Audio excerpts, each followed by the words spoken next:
Welcome to The Explainer. Today, we are unpacking this absolutely fascinating ancient mystery. It's a story about a guy with literally nothing to his name who somehow stumbles upon a priceless treasure. And what he actually decides to do with it? Well, it's going to challenge pretty much everything we think we know about value, status, and what it truly means to be rich. So, let me ask you something. If you found a literal priceless pearl, who would you give it to? Seriously, think about it for a second, because our protagonist's answer turns our entire modern understanding of wealth totally upside down. He doesn't sell it. He doesn't keep it. Instead, he seeks out a very specific recipient for a completely counterintuitive reason. We're looking at this wild central paradox here. On one side, we've got Sulai. This is a man living in absolute destitution. I mean, he wears woven grass, sleeps on mats, zero material possessions. And yet he is deeply, deeply content. Then, on the other side, we have King Prasenajit, a monarch with extreme wealth, absolute power, and yet an insatiable desire for more. When Sulai finds this priceless pearl, he decides the only person poor enough to receive it is this immensely wealthy king. Let that sink in.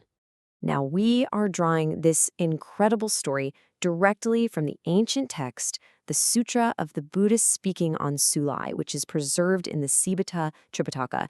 It's a profound text translated all the way back in the 3rd century. But as we go through this explainer together, you'll see just how incredibly relevant its psychological insights still are today.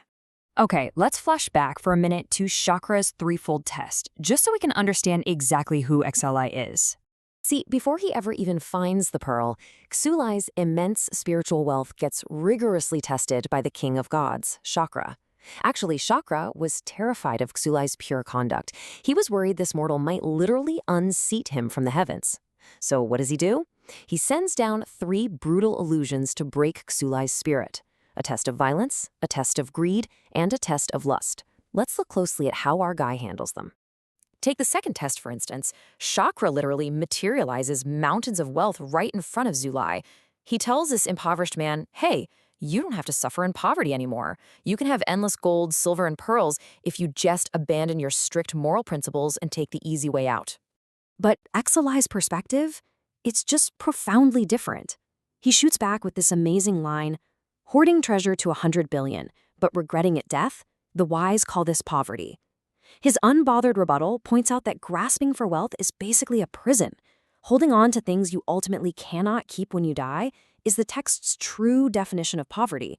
So, naturally, he refuses the treasure completely. And the tests just keep coming. When Chakra sends down heavenly maidens to corrupt him, Sulai simply sees right through the illusion. He describes the physical body as merely a temporary vessel. Just a collection of bones and temporary flesh. And he identifies lust as a direct path to mental suffering and confusion.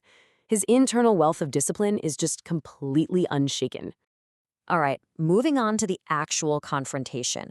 Mortal versus king. This is where things get really intense. So, having effortlessly passed the trials of the gods, Sulai, the penniless ascetic, takes his newly found priceless pearl straight to the royal palace to confront King Prasenajit. Now, obviously, the king is incredibly insulted to be called the poorest man in the kingdom by a beggar. But Sulai stands his ground. He points out a glaring fact. The king is currently holding 500 elders hostage in his palace solely to extract more ransom money from them. Sulai argues that a man who has a whole kingdom but still needs to extort his own citizens, he's suffering from a severe case of spiritual poverty. Sulai hits him with this incredible metaphor. He says, like water flowing day and night, like a fire burning grass and wood, never satisfied. He's basically arguing that the king's endless consumerism, his constant gnawing anxiety about losing his power, and his insatiable greed make him far poorer and frankly far more desperate than a beggar who quite literally needs nothing to be happy. Which brings us to the verdict, where the Buddha himself steps in to judge true wealth. The king is absolutely furious at this point, right? He demands proof. He challenges Sulai to prove this ridiculous claim. Well, this prompts the Buddha, who happens to be nearby, to step in as the ultimate impartial arbitrator. He looks at the king's assets, the gold, the palaces, the elephants, the gems, this massive but hollow physical empire. And then he contrasts that hoard with the profound internal state of Sulai. The Buddha explicitly defines true wealth using these specific components, known as the 7 wealths. We're talking faith, morality, patience, diligence, compassion, joy, and protection of the mind. The Buddha basically declares to the shocked court that even if you took the king's vast material wealth and multiplied it 1,000,000 times over, there's no way it could even begin to equal a fraction of Huzalai's moral fortune. Let's see how this all wraps up in our final section, Awakening and Supreme Abundance. Confronted by this absolute truth, the king's entire worldview just shatters, and the transformation is immediate. Realizing the weight of the Buddha's words, the king repents on the spot. He pardons the 500 captive elders, and he literally strips off his royal garments and begins giving away his treasures to the people. By finally letting go of his greed, the text implies he's experiencing true abundance for the very first time in his life. And the ripple effect of this confrontation? It's massive. The sutra highlights the cosmic scale of this singular event with a staggering number, 84,000. To put that into perspective, the text notes that 84,000 people will eventually achieve enlightenment and free themselves from suffering, all sparked simply by Sūlai's radical demonstration of what wealth truly is. This actually brings us to a really powerful closing thought from the text. Fire, though hot, does not burn forever. Wealth and honor are as fleeting as floating clouds. It's a stark, frankly beautiful reminder that everything we frantically hoard and protect in the physical world is, at the end of the day, completely temporary. So, I'm going to leave you with this final question to chew on as we wrap up today's explainer.